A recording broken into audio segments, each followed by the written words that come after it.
මේ තියෙන්නේ Huawei සමාගම ලෝකෙට නිකුත් කරපු එයාලගේ අලුත්ම Pura 90S කියන සීරියස් එක.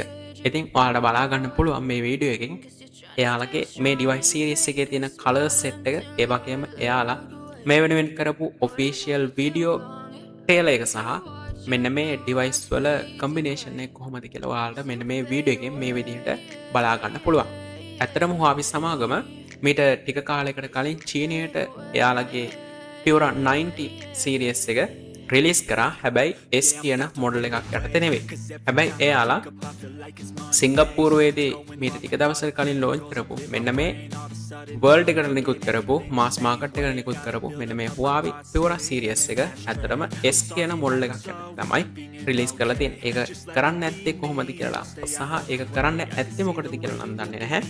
හැබැයි මෙන්න මේ විදිහට තමයි අපිට මේ ඩිවයිස් එක බලා ගන්න ලැබෙන්නේ. ඉතින් ඔයා මොකද හිතන්නේ මෙන්න මේ Huawei ලාගේ අලුත්ම ඩිවයිස් සීරීස් එක ගැන?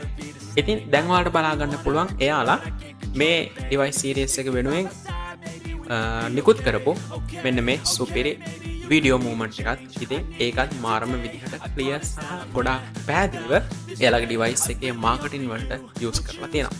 ඉතින් ඇත්තටම Huawei ලාගේ Pura සීරීස් එක කියන්නේ කැමරා මොඩියුල් ටාගට් කරලා කැමරා ෆොටෝ කියන දේවල් ටාගට් කරලා රිලීස් කරපු ඩිවයිස් එකක්. ඔයාලා දන්නවා තාමත් DxOMark එකේ Pura 18 සීරීස් එකේ ආපු Pura 18 Ultra ඩිවයිස් එක තමයි කිං වෙලා ඉන්නේ.